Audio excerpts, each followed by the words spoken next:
Hello, my name is Nick Pope, formerly from the British UFO Desk, and you're listening to the Galactic Family Podcast. Hey, welcome to the Galactic Family Podcast, where we explore the frontiers of consciousness, technology, and the mysteries of the universe. Today, we have a truly extraordinary guest, John Melendez, who is quite literally shaping the future of artificial intelligence and advanced computing. A visionary technologist with deep expertise in cloud AI and enterprise AI infrastructure, with a career spanning in some of the biggest names in tech industry today: Microsoft, Google, Google Taiwan, Intel, and Yahoo. John has been at the cutting edge of innovation for decades. But he's not just a leader, he's a pioneer. His research has helped produce fully functional Neuro-Symbolic AI and hyperdimensional computing solutions, technologies that are redefining the way machines process information and interact with the world today. I could go on and on about this person's career. He is a wonderful, wonderful guest to have on. We'll pull him up on the stage here. Hey, how's it going, John? Really good, really good. Hey, thank you so much for having me. I appreciate it. It's wonderful to have you on here, John. I made this background for you, and it might be 2.5 pages long, but it really doesn't do you justice with everything that you've done in your life. Yeah. There's been a lot that I have seen and done, and it's just I'm truly honored and really thankful to still be here and to begin to share this, with the world in general. So it's really wonderful. Thank you. Oh, you're very welcome. You're very welcome, John. Like, from Microsoft to Google Taiwan, like, what were the key takeaways from working in a high impact environment like that? Well, it's always fun to do the world travel thing. In my case, I'm more specializing in doing the travel and the culture and the language thing with in Asia. I'm an American citizen, and of course, worked most of my career in America, but I had quite a few frequent trips, some forays over into mostly Asia, not Europe quite so much. Okay. But key takeaways though is, yes, the thrill of traveling, but also being able to meet just extraordinarily wonderful people along the way, both within work and without work. It's really wonderful how everything works out. Yeah, like you're being able to interconnect with all these like-minded people and compare everything together, and that's wonderful.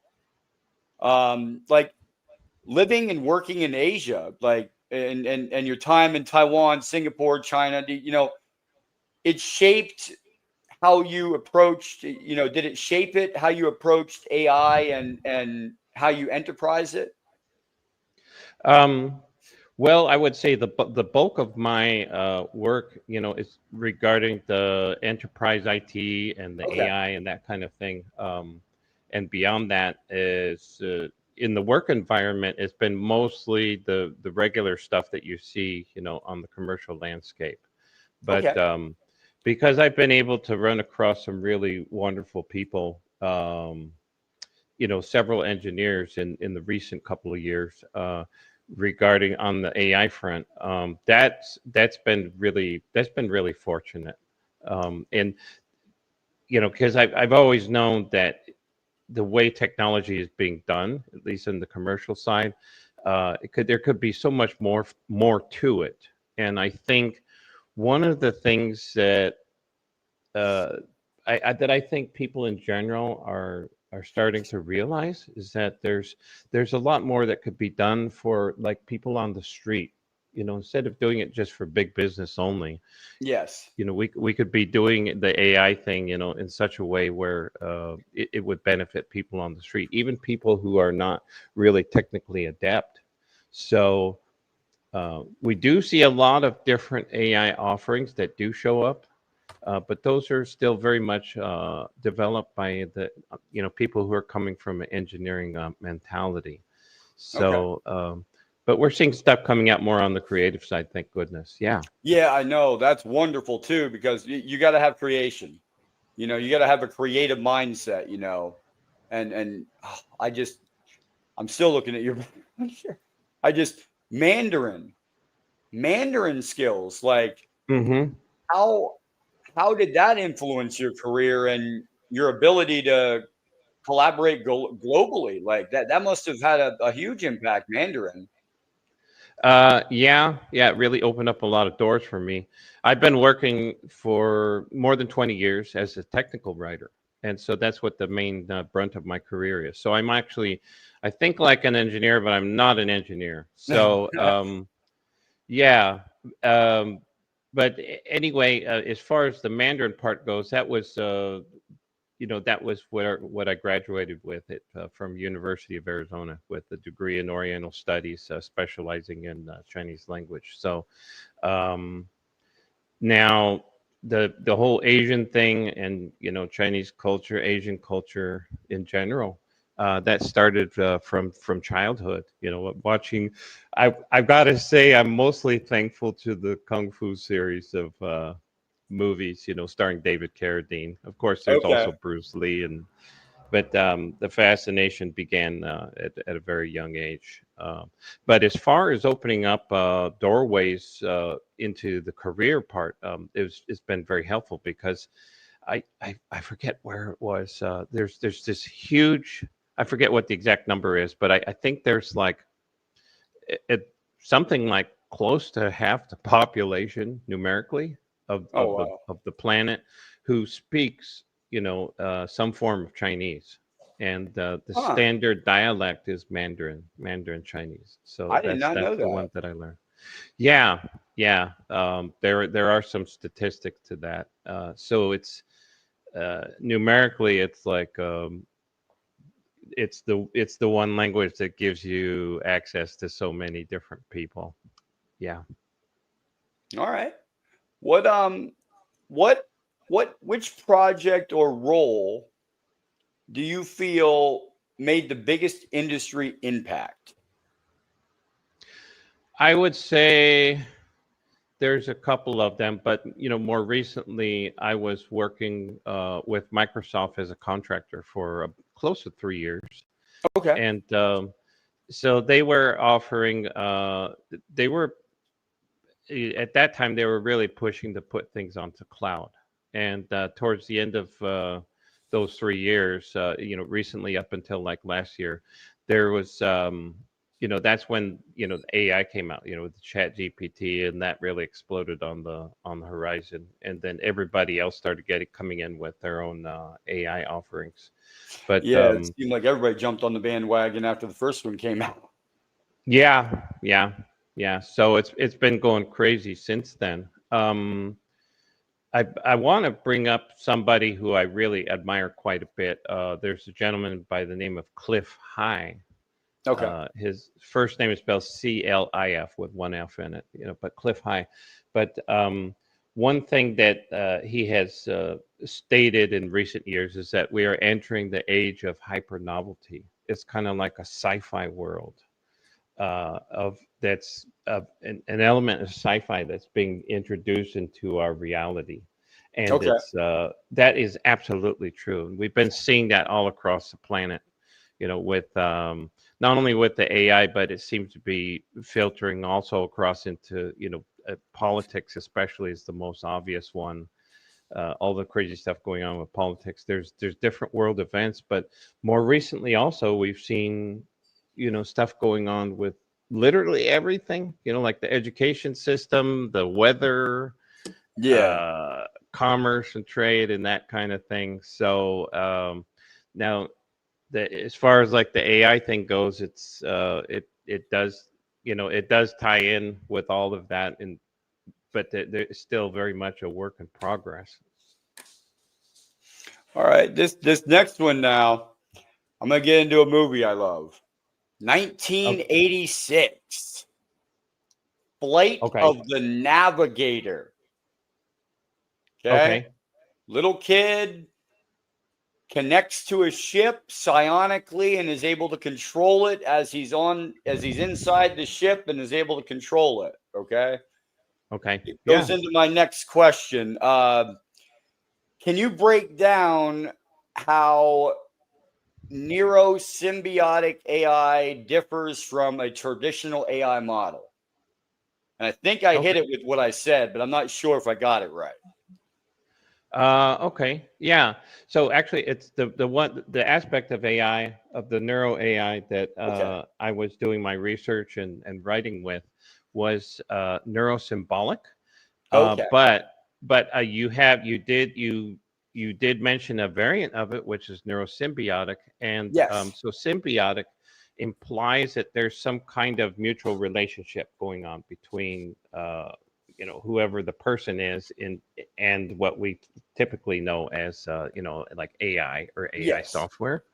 So that's very good. That's a good variation on it.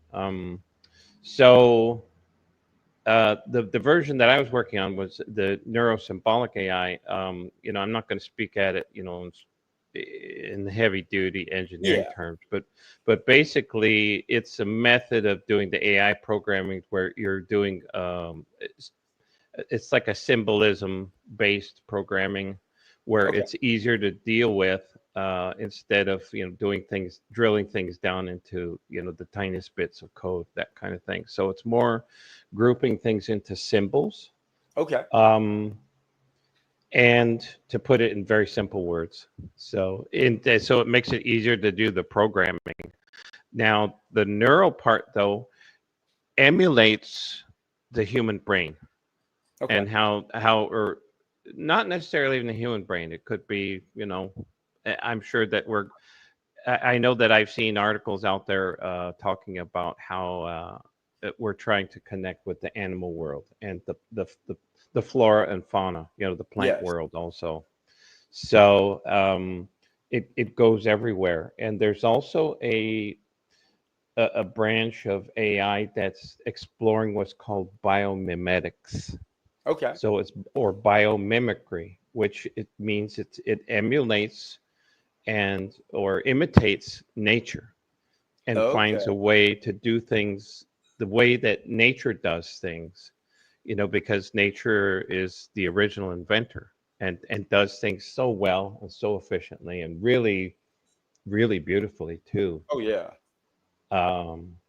So I mean, as far as like my research goes, I'm kind of like what's called an omniologist, whereas I like to actually study everything. I'm not just limited to the traditional.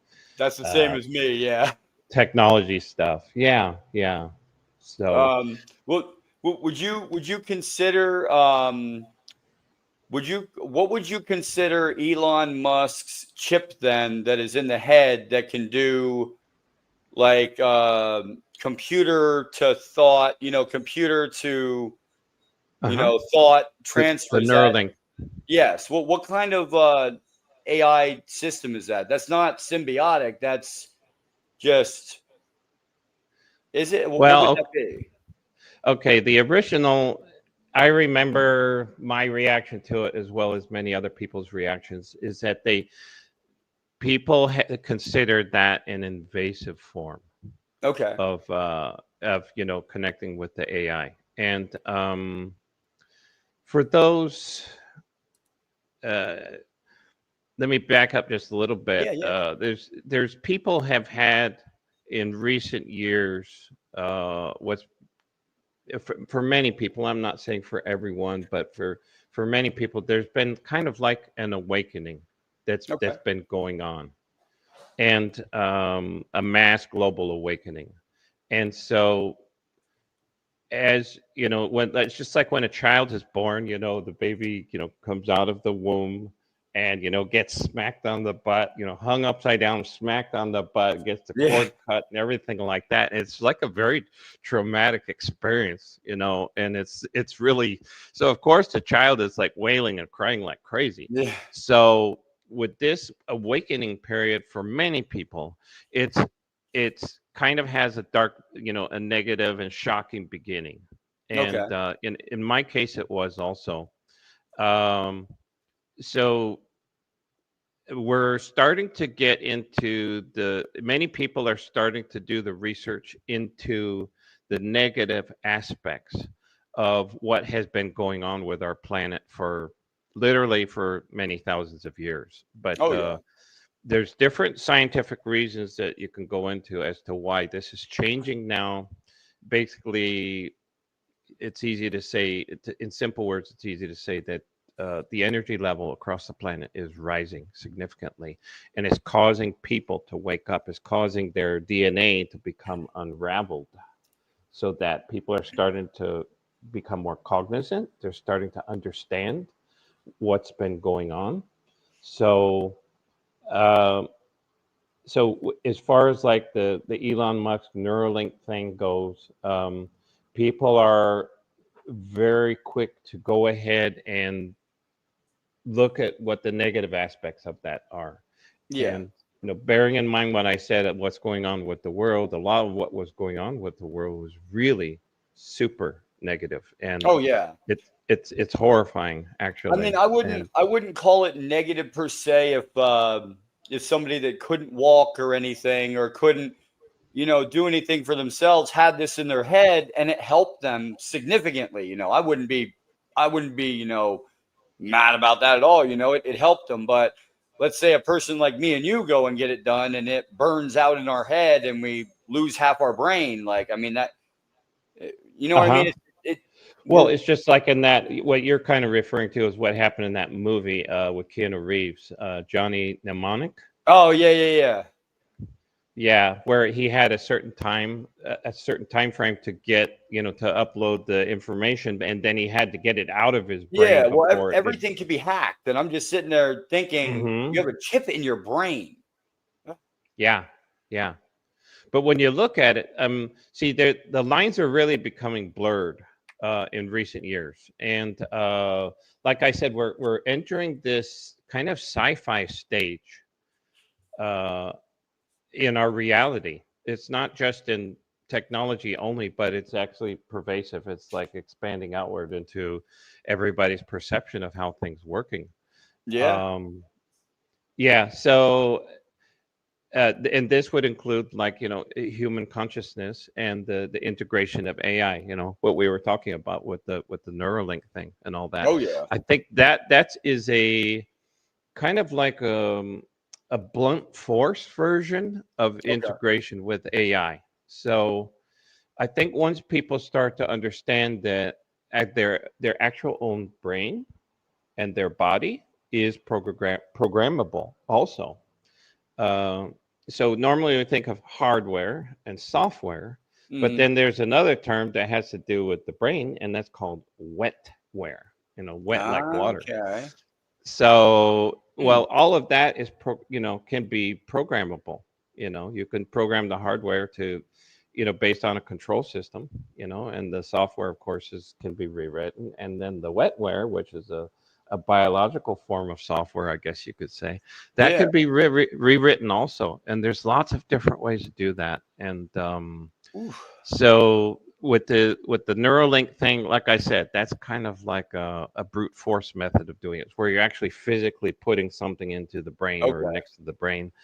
And there's a lot of people who are starting to wake up to, programming themselves, reprogramming their attitudes, the way that they think about things, the way that they go about their lives. hmm, And people are, recapturing their, well, the term that's common lately is recapturing their sovereignty, yeah. their self empowerment. So it's really huge, and it's really beautiful and wonderful to see all this happening. And I'm glad to be a witness in it and be a participant in it also. Yeah. Oh yes, me too, me too.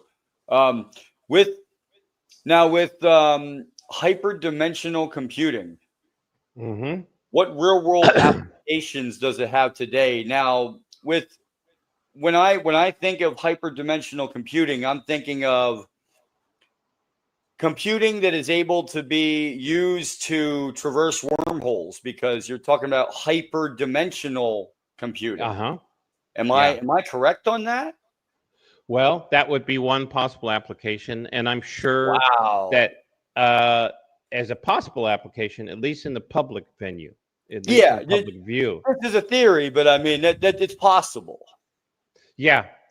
So now I had mentioned before that people are starting to research on the way the world has been run, and Yes. the baby getting smacked on the butt, refers to the negative aspect on the way the world has been run. And way back in the 40s, it was Eisenhower who, President Eisenhower, during his resignation speech, I believe, where he warned the American public as well as the global populace about the military-industrial complex.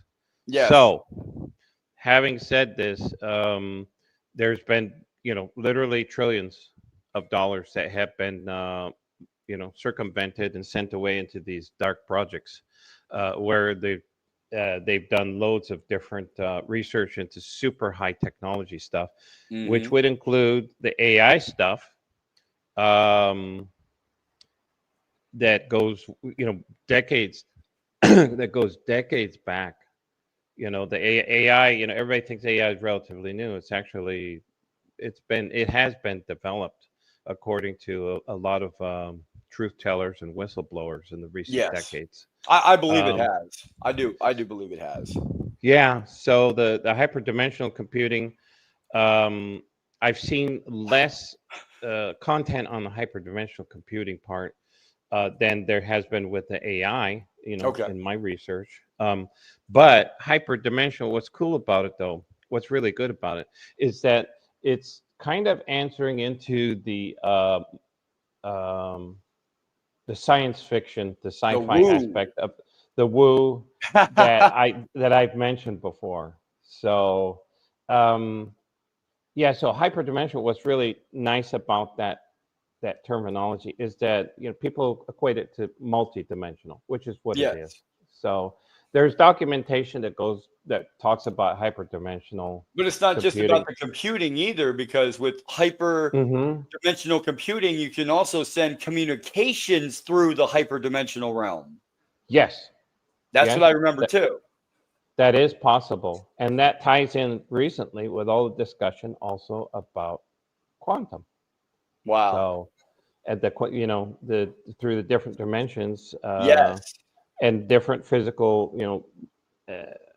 different aspects of the space-time. They call it the space-time continuum. And so quantum entanglement is like a really big term in the quantum realm. So hyperdimensional computing is just actually one method that is provides a vector-based, when you tie it in with Neuro-Symbolic AI, there's Neuro-Symbolic AI can most effectively use what's called a vector-based, aspect of programming.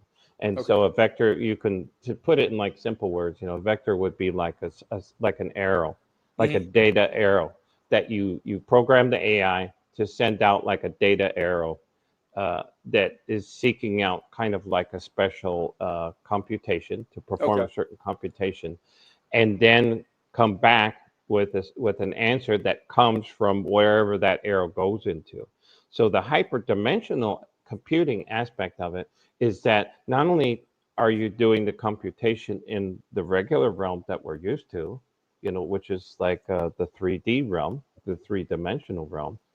This, the folks that I was working with on this, we were sending out these Neuro-Symbolic AI vectors, hypervectors, we would call them, out into the 10,000 dimension. Wow. Pretty far out there. And we were getting some really fantastic results, on a computational side. And this is all stuff that you can do on a regular computer, by the way. Everybody thinks you have to spend millions of dollars and set up this big giant refrigeration tubes and wires and stuff. And this is actually something that can be done on a regular computer, or even you could even do it on your telephone. it doesn't require that much compute power to do it, because it's actually what's nice about the neurosymbolic part is it's symbolic, it's symbols, it's put into these compact packets, Okay. that are easy to manage. So yeah, but anyway, it's the important part is that people are opening up, in the technology where people are opening up to the multi-dimensional aspect. Okay. And, correspondingly, people on the street, regular mainstream people, or, people you run across everywhere, people are becoming much more open to talking about, the multi-dimensional aspects of our reality. And that is super important, because everybody thinks, you eat, sleep, go to bed, you wake up, you go to work, you pay your damn taxes, and that's what we've been programmed. That's the programming, with TV programs, television programs, just radio programs. There's a reason why they call it programs, is because they're actually programming our behavior, our wetware. So we're breaking out of that and going into the going beyond 3D into 4D, 5D, and then going beyond that. When you think about it, every aspect of our perception actually is based upon resonance and frequencies, and frequencies can travel off into different dimensions. People are really waking up to that. I'm so happy to see people finally waking up to these ideas. And they're finding ways. Frequency, it's amazing. light, and vibration. Yeah. That's it. And these are all things that, like, the scientist Nikola Tesla had spoken about. Yeah. Oh man, that's a lot. But I'm about to get into something. I'm about to say a word that I was looking over here at, and I'm like, I wonder if I'm going to be able to say this right. But I think I got it. Adaptive neomorphic vector symbiotic or symbolic architecture. Why are these critical for AI's future? Okay, so that's just a really fancy word of saying that. Okay. Is it like what we said before about the grouping and pretty much like that? Well, it has to do with that. It has to do with that. But like I said, I was saying before that the work I've done had with the engineers that I was working with, we were working on emulating the brain and the neural activity of the human brain. Well, we can go on like convergence between quantum and your research in HTC NSAI. Do you think there's going to be a convergence? Yeah. And I think that it's happening. It's happening already. Right now, everything's like everything at this point in time, everything looks like really super chaotic. I mean, we've got this huge mix of all these different product offerings on the commercial market, and then we've got people. I'm going to refer back to a man I really admire, is Cliff High. Now he's been this gentleman's been working on developing AI for decades. I mean, he was way back in the beginning of, he was at the leading edge of, writing more primitive versions of AI.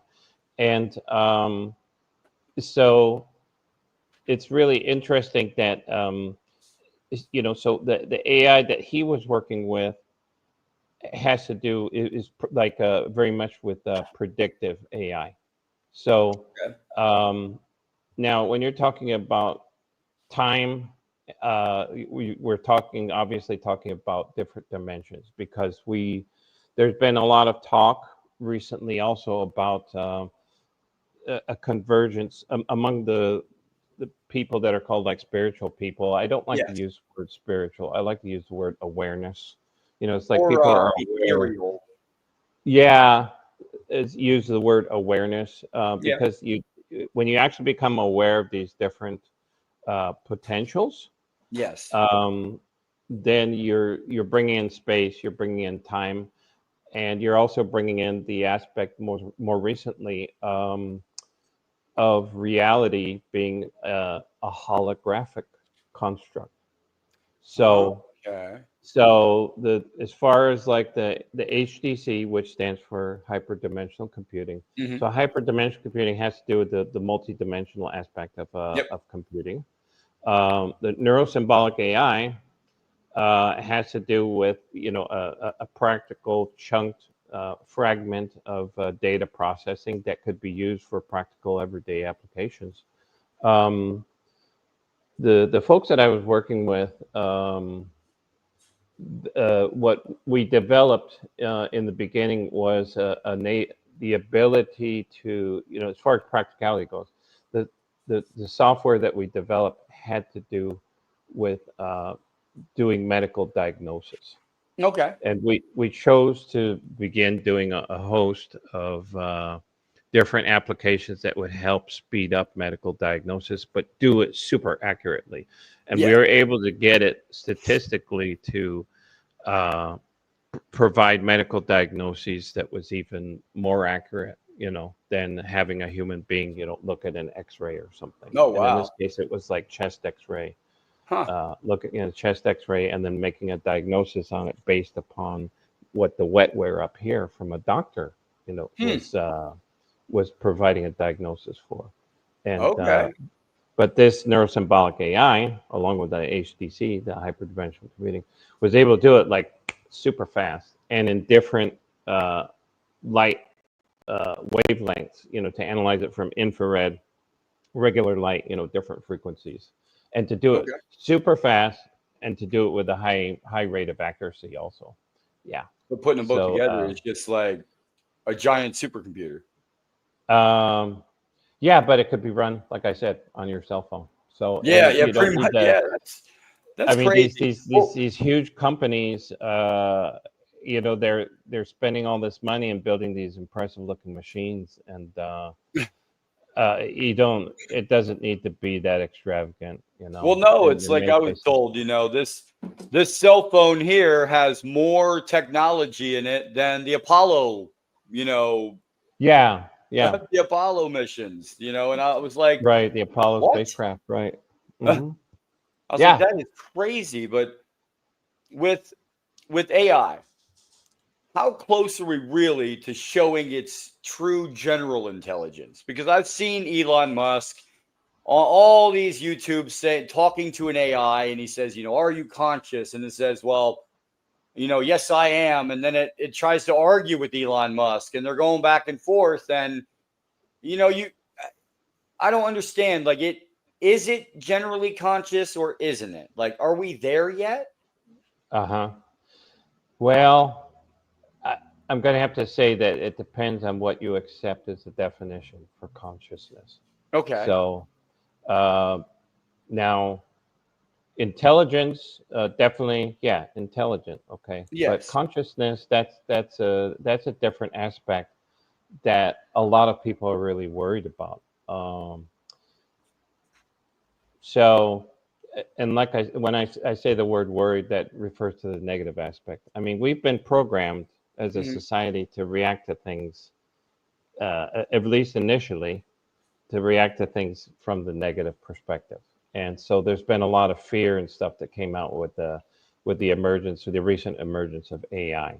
So, but as far as consciousness goes, that's something different, and that there's a totally different aspect to it. Again, people will come back to the argument, well, how do you define consciousness then? I'm not going to attempt to do that here. No, but And like well, how close maybe are not we though? convincingly. But What? how close are we to AI being, showing, true general intelligence, Okay. Well, okay. People usually think of AI as some kind of, okay, in the original days, in the older days, AI was construed as like a robot or a machine Okay. of some kind.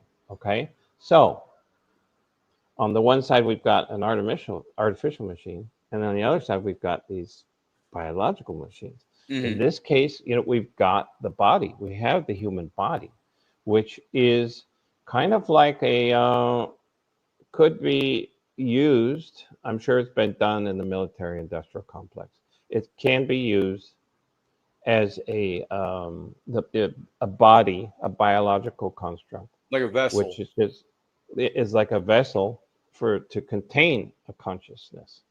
So Ah. when you look at it, that's what our body is doing right now. Our body is the mortal coil, is the containment vessel for that entraps, or I don't like to call it entraps, but contains the Yeah, yeah. consciousness. Well, it's like it's kind of like what I'm kind of thinking now what Jake Barber said about all this stuff about calling down, UFOs and stuff, and I'm just thinking, Uh-huh. and I'm like, well, if if if the industry is this far ahead and everything, if it's really far ahead, maybe they did design something with hyperdimensional computing and something to be worn as a assisted technology for psionic enhancement, and Uh-huh. they use the hyperdimensional computing to direct their thoughts to a certain point in space. Okay. I mean, that's kind of what I'm getting at with it. Like, that's when he came out with that and said, well, we have technology that the soldiers use that aren't psionic that can call them in. And I said, well, then that's hyperdimensional computing. That's an AI that's in there that can help assist with strengthening your psionic ability. Uh-huh. Uh-huh. Yeah. Is that kind of what I'm getting at there? That's one way of going about it. I'd like to point out that hyperdimensional computing is a very specific way of So you can't thinking send a about it. thought or something with the hyperdimensional point. Well, yeah, you would be able to do it, given Oh, sufficient wow. development. Yeah, you would be able to do it. One of the projects that I had been working on, I want to point out that I was uh, in a startup company for Okay. approximately, it lasted even less than a year, because Oh, it's wow. just like everybody else, we weren't able to get any funding Yeah, for you it. get all together and you're like, I have a great idea, and then it doesn't pan out. Yeah. So with the hyperdimensional computing aspect of it, it has loads and loads of potential. But I think it's just I keep going back to the idea is that hyperdimensional. Wow. Most people, it's easier to think about it as multidimensional. Yeah, yeah, So yeah, yeah. one of the projects that I was beginning to work on, and I've put it on hold for now, is to be able to do what's called signal-free communication, and the biological equivalent of signal-free communication is called telepathy. Is where you're able to communicate with another living Is that organism. like the spooky effect almost? Like Uh, something happens over here and here.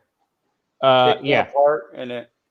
right. It's like the so-called spooky Yeah, aspect yeah. that Einstein brought in, Yes. decades ago, Wow. um, with the quantum entanglement. So the quantum entanglement uh, is has been overhyped quite a bit, and people don't understand what it means. It basically means that there's an unexplained Okay. uh, connection between, if you're talking about people, and Yes. telepathy, there's an unexplained connection between two different individuals, regardless of the physical space between them. So, in Okay. other words, um, you can have a communication with another person, or let's say like with an animal, because Hmm. animals they use animals use telepathy as an everyday, regular kind of stuff, bread and butter kind of interaction with other Yeah. people or other animals,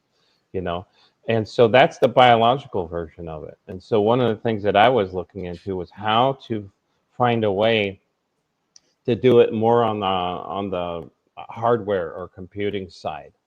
And so in the recent scientific news, we've seen a lot of talk about quantum networks.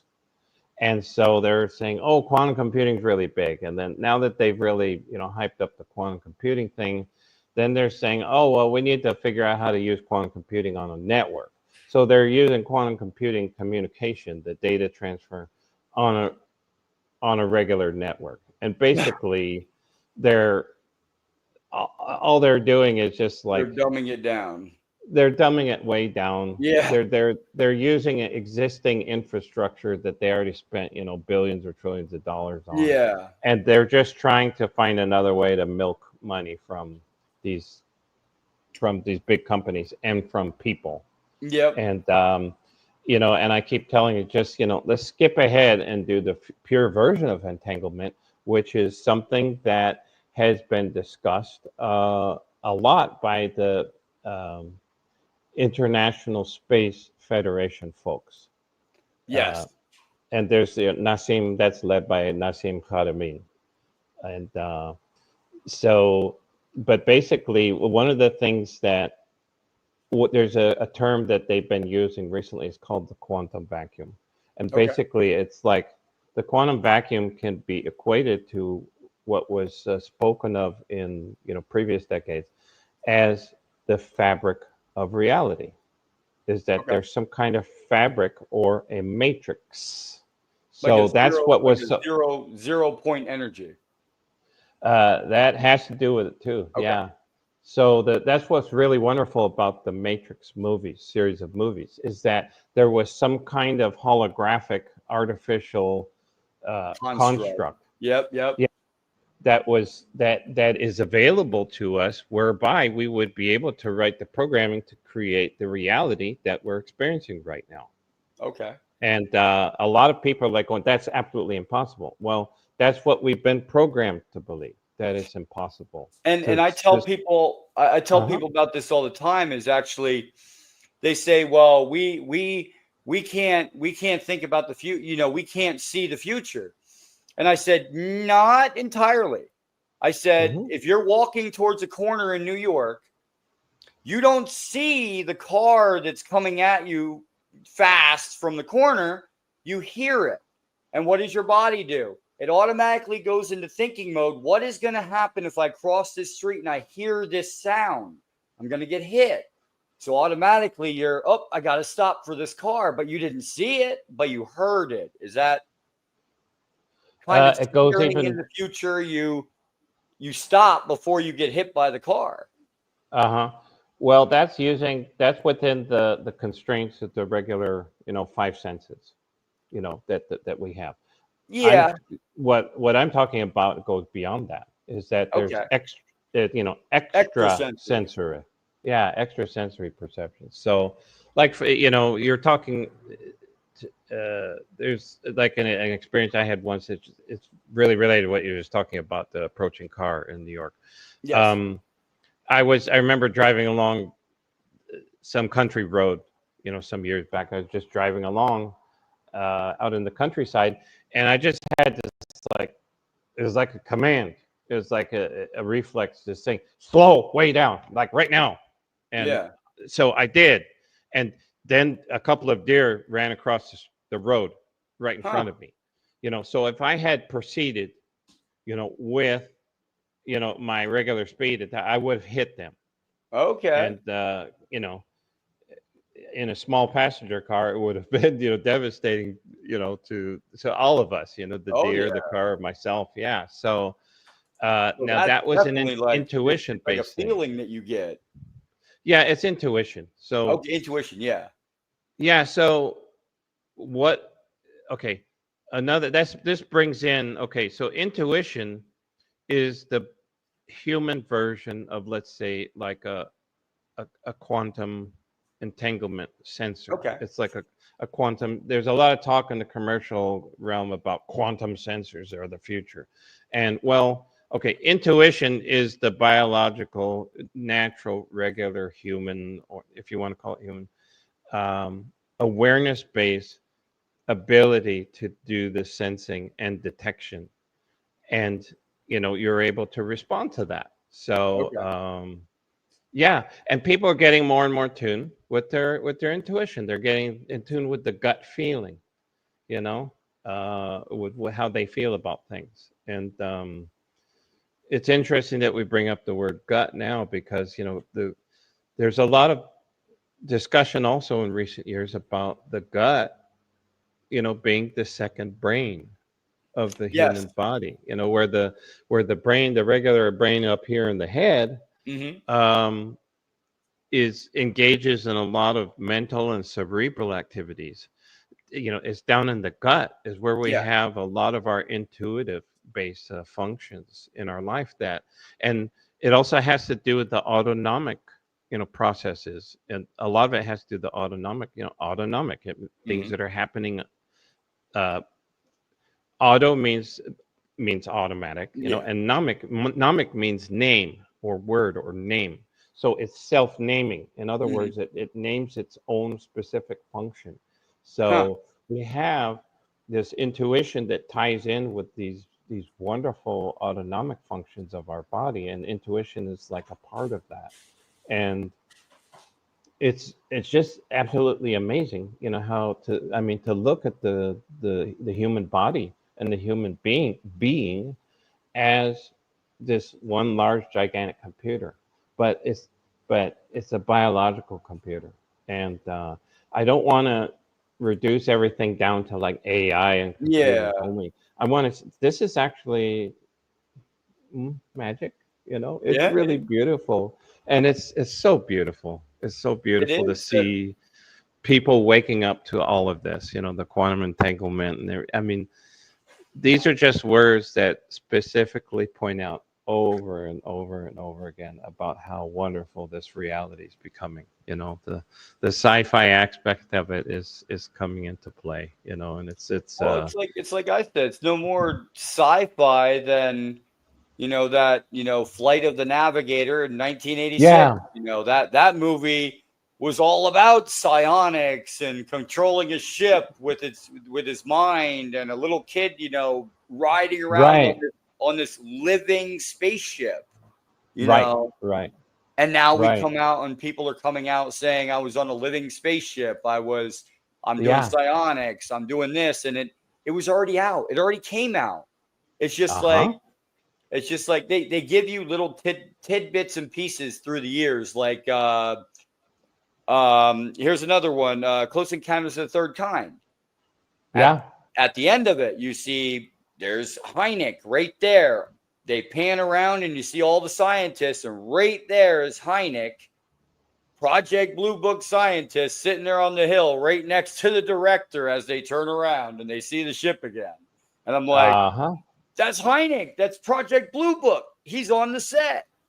yeah, Like yeah, it seems like they put bits and pieces of truth into a fictional movie right. Well, the to get us movies, ready. yeah, yeah, and the movies are part of the programming, the mental programming. Okay. So yeah, and I think it is really. I think the Star Trek series did a great service to humanity, by coming out. And there's a wonderful gentleman who's done loads of research and hundreds of videos. His name is Dr. Michael Salla, Mm-hmm. Salla, and he has done loads of wonderful research on the predictive programming that's been provided by the various scientific programs, but one of them being like sci-fi. Yeah. I think one of the words he uses is Star Trek future. That we're looking forward to having a Star Trek future. And he Me did all too. of the research, in the background about what was going on in the background, like with the I think Gene Roddenberry, the creator of Star Trek, had very close connections with the U.S. Navy admiral who was involved, who in turn, from from the research that was uncovered, had really close connections with the U.S. Navy development of a naval space force. Yep. And from what can be found is it looks like that naval space force is like an aspect of the military industrial complex that I mentioned a long time ago. Yep. And then why do you think they call in the movies, why do they call it a space ship, like a Navy ship? So it's it's part of the programming, is that we're going to be eventually introduced to the idea of the U.S. Navy, aside from Space Force,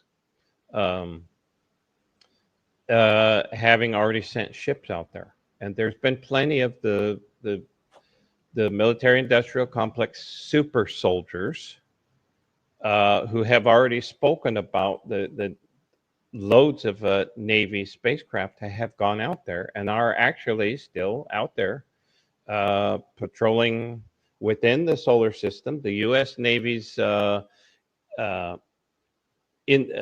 systems space force is called Solar Warden, like Solar a prison warden.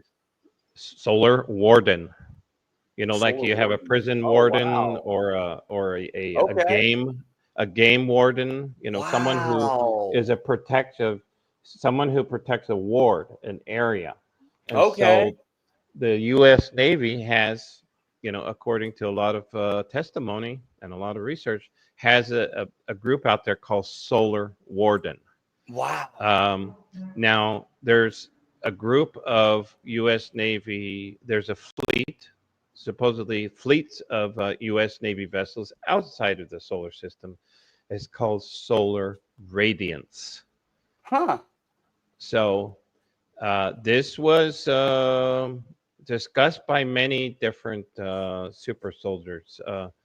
Hold on, I got to pick up my jaw off the floor. like you're wow. Yeah. So we're gonna find more, and there's been a lot of discussion about that.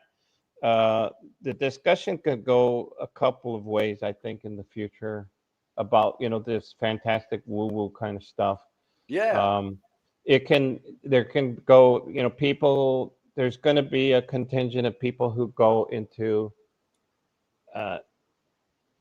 super deep dives into this and providing more and more information about it. There's going to be more super soldiers coming out who are going to be talking about the various programs they were in. The people I can think of that come to mind is like, one of the more popular ones who claims to be a super soldier is like Corey Good. Okay. But then there's also like James Rice, who was interviewed on the Gaia channel. There's a lot of people have been interviewed on the Gaia channel actually regarding this. There's Captain Randy Kramer. Okay. There's James Rink, R-I-N-K, like an ice rink. Another gentleman by the name of Kramer. I'm trying to remember the first name. Kramer. Randy Kramer. Yeah. And a lot of these people have been interviewed by the wonderful researcher Carrie Cassidy. Okay. And she has a channel that's called Project Camelot.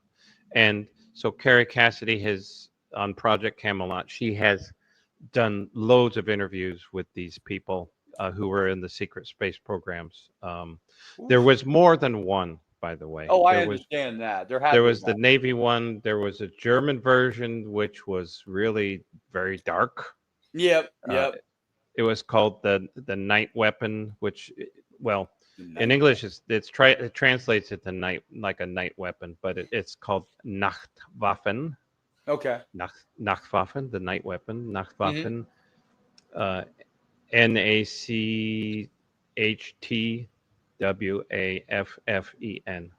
So the Nachtwaffen. And they were the folks who were supposedly associated with the more developed versions of the Die Glocke, the bell Yes, the Galactic. Yep. UFO. Yeah, the bell. Was the bell anti-gravity or was that teleportation? Originally, it was anti-gravity. Yeah, that's what it I was thought. That. Yeah, it's just that when you start off with the regular 3D kind of stuff, 3D for the lower dimensional stuff, and so the bell was anti-gravity. From what I remember in my research about it, that there were the bell was like the very first primitive version of a UFO, and it used electrical cables. It had cables that went into the bell that provided the power, because the bell was only designed to do the anti-gravity part. The thing is, that's why the pillars were there. Those 4 pillars were there. 2 pillars. They probably had electrical cables that were going into the bell. Yeah, they had there was an like a bunch of pillars around it. I think there was 4 of them, but not quite sure if I can remember correctly the picture I saw about the you can see where the bell used to be, but you can't see the bell. But where it used to be, that secret facility got bombed out. You could see I guess there's 4 pillars inside, and you were saying that they hooked up electrical cables to it, and that was the crude version. Yeah, that was a very crude version of it. I'm glad we didn't give them another year. Oh. Yeah. Wow. So yeah, it's amazing that whole story with the UFO being in the anti-gravity thing. Really, if you're into the very beginnings of it, especially when it has to do with the bell and the German. The secret German development was the guy who wrote a really wonderful book about it. It's called Nick Cook. Cooking food kind of cook. Nick, Nick. Yeah, Nick Cook wrote a wonderful book, The Hunt for 0 Point, and then I forget what the rest of the title is, but it's called The Hunt for 0 Point. You can get it on Amazon and anywhere. He talks about his research and how he got involved with the research into anti-gravity, the early anti-gravity German program. Now, people think that this is all just fantastic. No, we're talking sci-fi, about whatever. Like and Mercury. The thing is, was it Mercury 137? 132. I think it's like 0525 or something. Or 05. Yeah, I think I got it wrong, but it was red Mercury. Yeah, it was like a red or violet. A reddish Mercury. Yeah, like a red or violet colored. But that was just because of the metals that they had in it, right? They had mercury with a bunch of different kind of metals in it. That's what the talk is. Yeah. Okay. Yeah, that there were different alloys suspended within the mercury. Then now, when we're talking about this compound, this xerium or xenum 525, that was used specifically on the bell, the Glocke, Die Glocke. Yeah. So now I've heard rumors about the B-2 bomber and the F-117 using different forms of anti-gravity also. Okay. The stealth, right?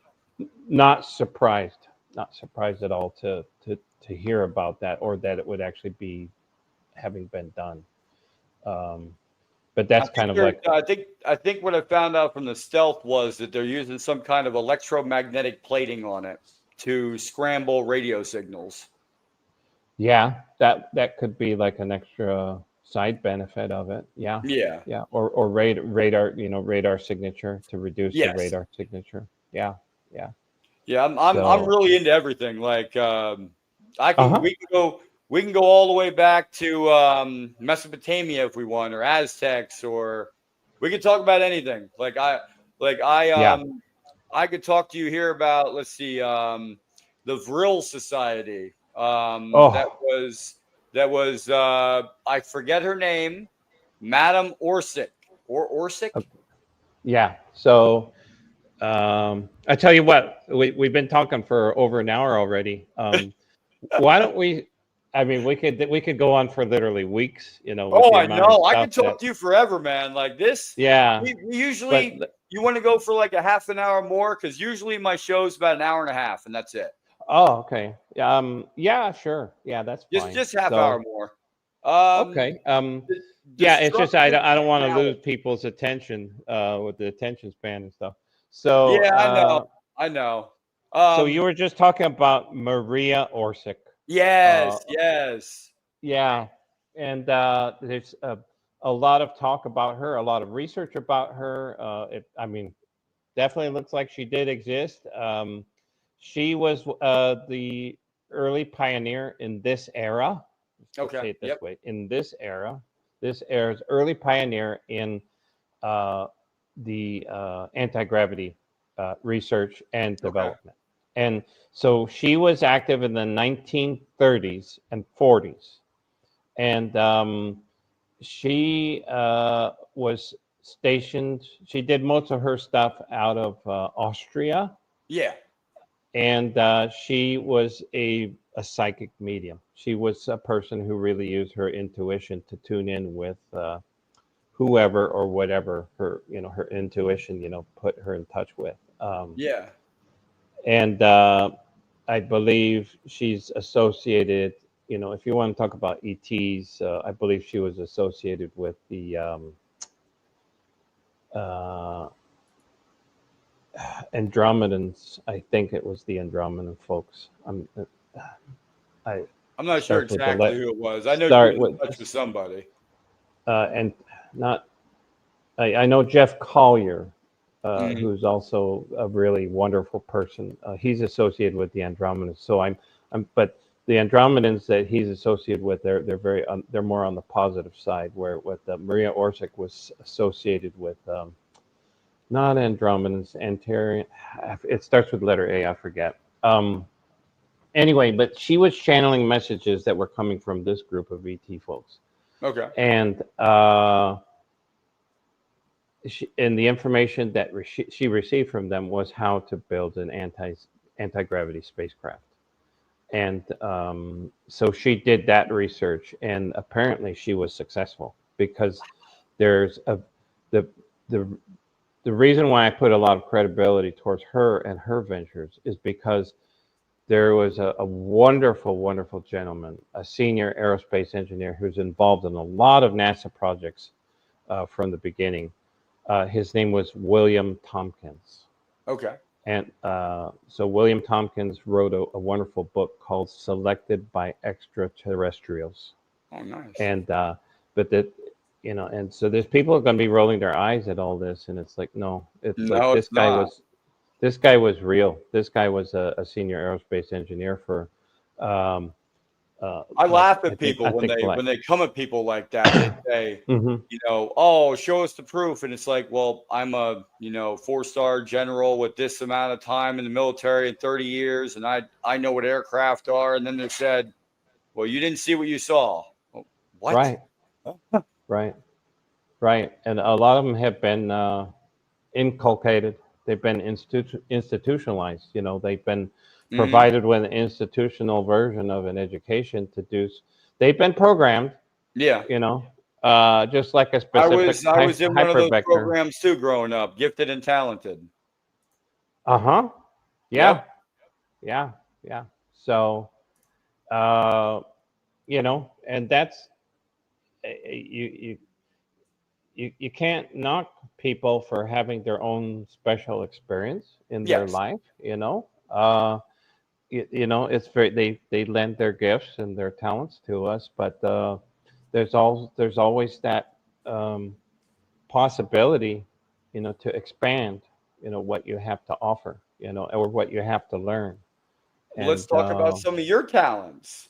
I mean, we'll end this with talking about some of your talents. FAA pilot certification, like, mhm. so what got you into flying, and is there any similarities between flying and AI problem solving?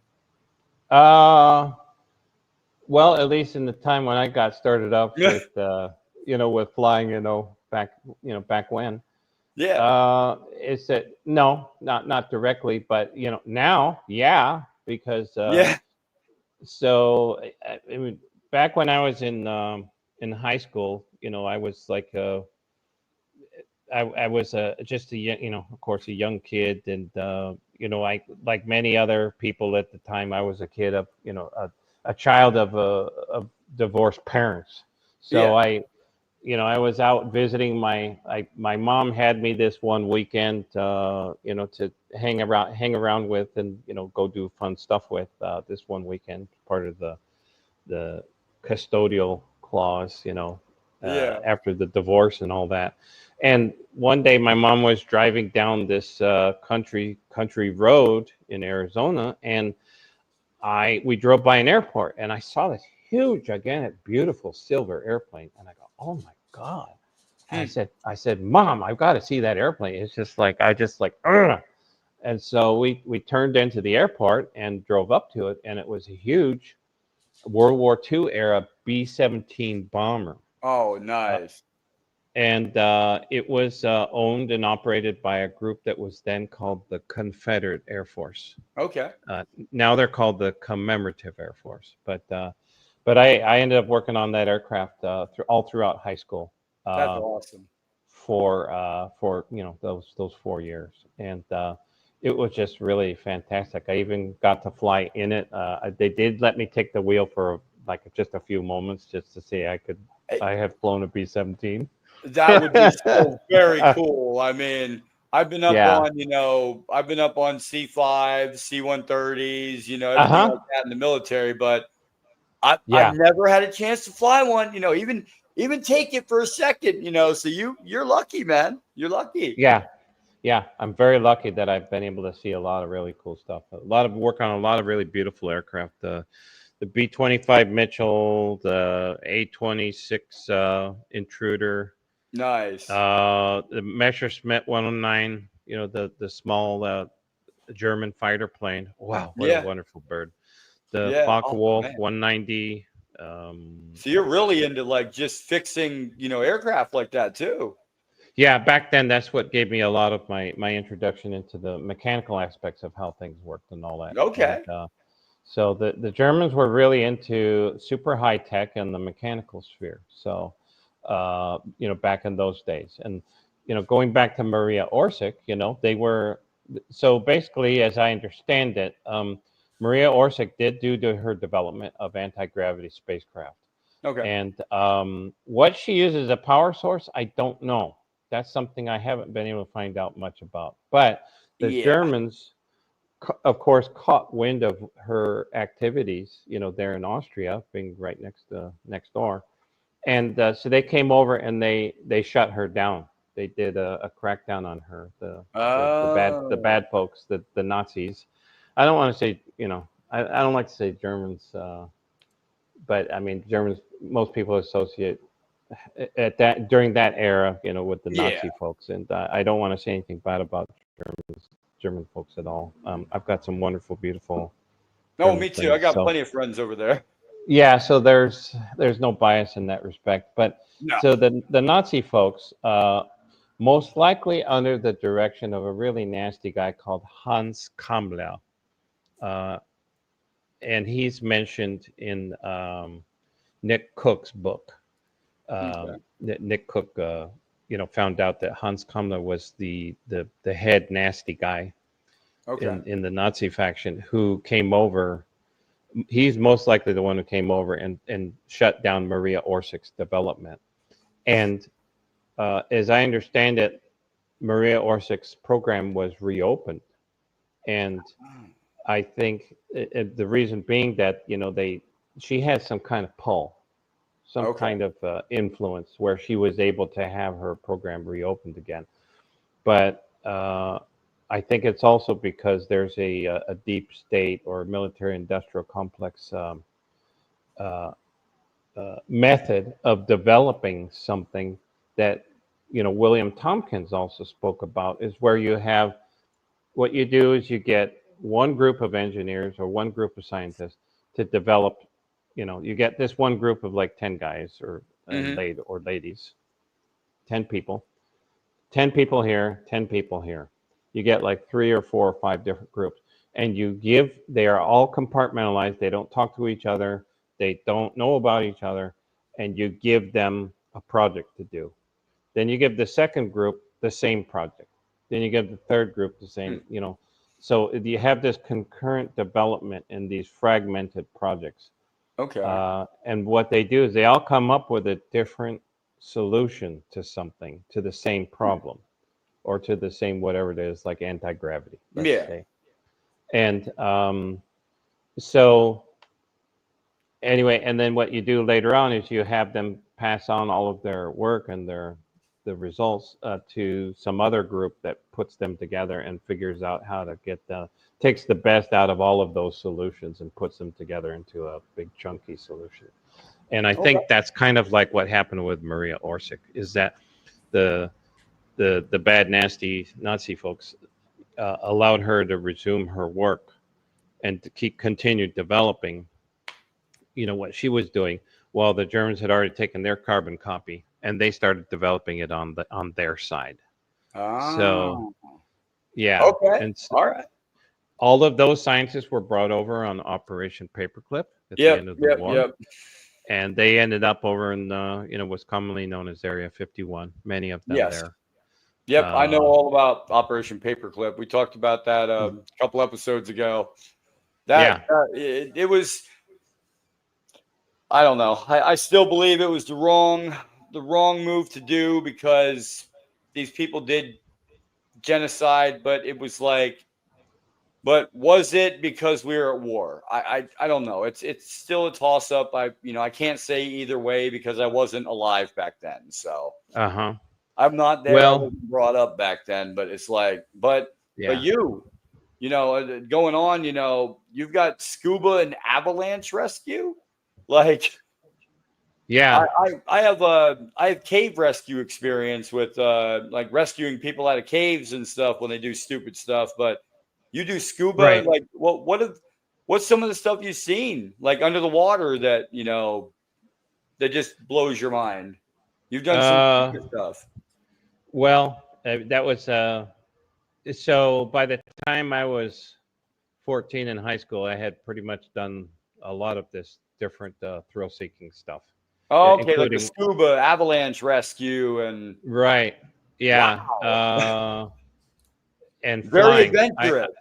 I'd gotten my my pilot's license. At that young age, you can't have a full-blown adult, version of a pilot's license. Yeah, you have what's called a student pilot's license. So yes. I went up to that when I was in high school, and but also in addition to that was like the avalanche rescue thing was like just a course, a one-off course that I took because I just loved to do the mountaineering and the hiking. Oh, okay. Always be ready for everything, right?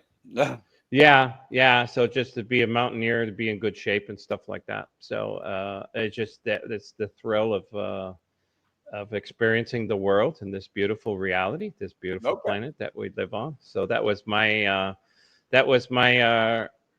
earlier years, exploration of this beautiful planet. So that is awesome. So the mountaineering. Well, what about now this is about your technical writing and documentation. What's the secret to making complex technical subjects accessible? Well, you can make complex technical subjects. Basically, you need to have complete, if somebody's out there and they want to consider a career in technical writing, which right now that's kind of in flux right now with the AI, because basically I think, I was laid off from Microsoft last year, 2024, as a technical writer. Yeah, because I think the AI is taking over a lot of the technical writing. Yeah. So a lot, it's changing a lot of people's careers. But if you're interested in coming up with the technical, trying the technical writing aspect, so as far as like advice, for how to go about it is you have to be able to cover all of the 6 pillars of information. Okay. And those would be like who, what, where, when, why, how, Okay. If you cover all of that information, there's pretty much nothing else to cover. Okay. And you have to do it in a way that's structured. As far as like documentation goes, you have to do it in a way that's structured, that makes sense. And so the thing is, what makes sense now, that's up in the air. So, I mean, people don't really, the audience lately doesn't have that much time to sit there and like read a book or Yeah. read documentation on how stuff gets done. And so you and I having this conversation is an example of that. You know, Yeah. we're having a podcast interview here, and it's kind of like it's somewhat not structured. Yeah. I mean, we do have a list of questions that you're asking me, which is structured in that respect. Yeah. But as far as like relaying the actual information itself, it's more on a spontaneous side. And so in that respect, it's not structured. Or Yeah. it's not structured in the way that people have been taught that a structure should be. So this goes back to the whole quantum thing and the how things are entangled. And it goes Okay. back also to, like, you know, we were talking earlier about neuro-symbolic architecture. You know, so neuro meaning, you know, the brain, it emulates Yeah. the brain. Well, the brain has all these neurons that is just like this huge cluster of neurons and circuits, you know, within the wetware of the Yeah. brain. And so, well, people are going to say, well, that's just a whole mess of circuits. They don't have any order. Well, no. I mean, look at a human being. Look at a human being and how they run their lives, how they operate themselves. This, you know, wetware, this cluster of neural circuits up here, in addition to the body, not just this up here. Yeah. You know, they interact together in a non-chaotic way, in a structured way. We have a structured body that has a certain morphology, and we do function in certain ways. You know, we eat, we sleep, you know, we run, we walk. Hmm. You know, we do things on a consistent basis as far as like you know, activities and our functions and all that. But the stuff that goes on up here, the things that we're able to perceive, goes well beyond that. It's just that we are this beautiful, holy container vessel, you know, where all of this really fantastic stuff takes place. And people are just, in recent years, are starting to really get back in touch with that. And it has to do with this intuition thing that, you know, I was Yes. talking about before, which goes back to the quantum entanglement. You know, the quantum entanglement means quantum. You know, I already told you before that the International Space Federation talks about a quantum vacuum.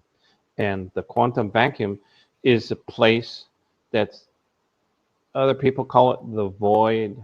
Some Hmm. people call it source. Yeah. It's like the land. I like to call it the the the land or the space or the perception, the realm, whatever, where everything exists, but nothing is manifested. Hmm. In other words, it's a place, a space where anything can be created from, Okay. but it doesn't actually physically exist, or it hasn't been manifested. Not just physically, things can exist in an abstract form too. Yeah. So uh, anyway, but people are starting to use their intuition and their creation, their creative force, to start creating things and doing these wonderful things. And it's, I never really answered the question that you asked a while ago about consciousness, you know, about the AI and the consciousness and stuff. So the thing is, AI, I'm not really stuck on the concept of AI as much anymore. The reason Okay. being that AI has just served as kind of like a portal or a gateway, a starting discussion for people to start talking about other things Okay. that have to do with consciousness. And so it's expanded outward into what I call consciousness sciences or Okay. consciousness science. And So consciousness is going to be like the next big, like, Oh yeah. you know, we had AI recently. Then we had, well, we kind of had quantum coming up concurrently also, but the next big thing is going to be consciousness. And, Yep. you know, I'm reminded of an interview some guy did with a Buddhist monk, where he's saying, well, there's like this is some journalist, some guy interviewed the Buddhist monk, and he was saying, well, there's like physical stuff, and then there's energy stuff. There's energy and there's physical stuff, and that's it. There's just the two work together, and then that's it. There's nothing else to it. And the monk was saying, no. I mean, in this universe, we've got energy, we have matter, and we have consciousness. Yeah. Yeah. So I know with the telepathy, that's actually already started as far as like as far as the like everybody going into it, because we have people like the telepathy tapes that came out on YouTube that is talking about, you know, children that are psionic, that are, you know, the non-speaking children that are psionic and able to go to, you know, this space that they all communicate with together on. And that's on the telepathy tapes. Right. That's exactly right. what you're talking about. Yeah. Well, and I was working for Google. One of the places I used to go, well, I was working in the Google data centers. And so I was stationed mostly in Taiwan, but I also I was the technical writer in charge of the Asia data centers. And so one of the other data centers that I was working with at and supporting was the one in Singapore. And so I went, so I would go there like every couple months or so to go fly into Singapore and provide documentation for their operations over at the data center in Singapore. So what Google did is they fly you out there and they put you up in a nice hotel, and then, you know, you go to work during the morning and you hang out with the engineers and you do documentation, you help them out with whatever it is that they need. And but I remember one time I went there and I was in the hotel restaurant. It was a nice hotel. I forget which one in Singapore, and they had a wonderful layout of a breakfast that you could choose anything. You could pick and choose, and there was a young lady there who worked there as a waitress, and I just kept looking at her, and she kept looking at me, and we both had like an intuitive connection going on, and I started talking to her, and within 5 minutes we started talking about this really deep stuff, and she kept having to go away and take care of her, you know, do her job and all. And I said, here's my phone number, let's get together. Well, you had just mentioned that people are able to start talking telepathically and psionically. Yes. And so, well, this wonderful lady, a friend of mine, later we became friends. And she said that she's part of a group of people who communicate in Singapore, who are like psionic warriors, and they are in charge of keeping the gates between hell and this reality. They're in charge of keeping the wall erected. There's an energetic wall that separates the hell that this place was supposedly supposed to have become by the bad folks, and the workable good paradigm that we're working with right now. And she's a group of people who 24/7 communicate with each other, and they're in charge of maintaining that energetic wall. Wow. You know? And so, I mean, that's a very deep, a kind of somewhat extreme version of the psionic and telepathic communication that people can have. So there's going to be more and more people talking about this kind of thing. It's Again, Star definitely Trek. going to be coming up. But Yeah. what Yeah. what would you tell newcomers focus on to stay ahead in AI and computing? Okay. Well, for newcomers, I would say, yeah, sure. Go ahead and study the stuff that that has been established already, and go Okay. ahead and use the regular, communication protocols and development protocols, so that you have an idea of a framework for consistency Okay. and transparency. Is that you need to have things be consistent, so that other people, when you go to pass on this technology to other folks, you need to be able to have kind of like a framework or a way, or an easy way to transfer this technology, as well as to make it credible, because there's a Okay. lot of people going out there, doing the new startup thing, and but a lot of their work is not credible because they haven't done it in a structured way that a lot of Yeah. other people It's like understand peer it. review. You can peer review it, Well, yeah, where it could be peer reviewed, Yeah. right. So maybe not so much peer reviewed, but reviewed by the people that you're Or trying to, reviewed by the whose needs that, scientific. Yeah. yeah, well, by whoever your audience is. Yes. If you've got people that you're developing an AI that's going to help, you with your car or something Yep. like that, you need to do it in such a way that where people who are like car mechanics or car buffs or something like that, where Yeah. they're going to be able to understand it. And those would be your peers who would Okay. do their, so in that respect, yeah. So you've got to have that, but also as time goes on, just be really open. Don't be fixed on doing things one way. Be really super open and use that intuition, use the intuition, because that's Yeah. that's what's going to propel us into the future is the consciousness aspect of science. So there's science and magic. Yeah. Science is something that people, something that we've been trained to believe in. Then there's magic, which is like the woo-woo side that's not as easily believable and all that. Well, that separation is going away. It's coming Oh together. yeah. And They're if you look matching. at it, the word science comes from what? The Greek word skiens, and magic comes from the Latin word. Either I've got them switched around. Yeah.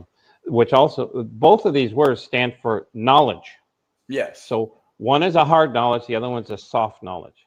So Okay. we've been trained on the hard sciences aspect, but now it's time for the soft sciences to come in. Okay. So be open to both sides. Use the brain, which is the hard science part. Use the heart, which is the soft science part. Okay. Use them together. Figure out how to make them work together. We're going to see some really fantastic, beautiful stuff in the future with that combination. Awesome. What last question for you then. Yeah. Future research and projects. What is next for you in the world of AI and computational theories? Am I going to see you in like the next 5 minutes? If I open my door up, you can, open your door up, and then I'll see you in 5 minutes because you're going to quantum teleport here with all the computations you did? Or what are you working on, Well, actually, I'm kind of like taking a break right now. As you know, Okay. I'm living here in Taiwan, and so I'm actually here in my friend's factory. Nice. And I'm wearing a Harley motorcycle jacket. Yeah, I see that. And yeah, so I met this friend like 10 years ago in Taiwan when I first came to Taiwan. He was a motorcycle mechanic, and he and I ended up becoming like really good friends. He sold me of several bikes, and he was a mechanic, and over the years he's evolved his business into a factory. And nice. So he's making motorcycle parts and scooter parts. Now the thing is, I'm taking a break right now on the heavy duty research side Okay. and helping him out with his business. The thing Okay. is that I've got, other friends who are working on like the 0 point energy stuff, Yes. as well as the electrogravitic or the anti-gravity stuff. Now, Okay. there's hardware that's involved with that. The thing is, I've told my factory friend and some other friends over here in Taiwan that this is upcoming technologies that are coming up. So we're going to be coming up with loads of different technologies. Perhaps the most important one has to do with medical technologies. Yes. So the medical technology, in order to get people healthy again, because if you're not healthy, you can't do a damn thing. So we're going to be seeing a lot of developments that have to do with the medical technologies, but also people have been, stuck and going and doing the 9 to 5 thing. They can't really travel, and they really want to explore and travel around. So we're going to be seeing the transportation stuff coming up. Okay. And but in order to do that, we have to have a source of energy. And so one of the guys that I'm working with, I'm wearing this Shungite Taurus ring around my neck. One of the guys I'm working with is working with a Taurus shaped or toroidal. Yeah, toroidal. If you get on my LinkedIn, I post a lot of stuff about toroidal field. Yeah, there's toroidal fields. There's a torus, electromagnetic fields. Yep. So you can use a toroidal construct, a physical construct, to create a toroidal field that taps into 0 point energy. So the 0 point energy is the energy that's derived from the quantum vacuum. Yes. So, and the way that you make it manifest in this realm, at least for now, is with creating some form of electricity. And so in order for us to have these medical technologies and these transportation technologies become possible, we're going to need a lot of electricity. And so we're going to be seeing 0 point energy coming up pretty soon. And it's going to change. And it's not going to be another battery powered Tesla. It ain't gonna. There's gonna be no need for batteries once the 0 point energy kicks in. No need for batteries. So see that is simply incredible. And yeah, I know you have to get going here and everything. It's what time is it over there? It's 8:00 p.m. here. So it's 8:00 in the morning over here in Taiwan. Ooh. So see, you got. I caught you in the morning, but I'm glad I caught you because listen. Let me end this recording real quick, and then we'll speak afterwards. Yeah, sure. Well, thank you so much. Thanks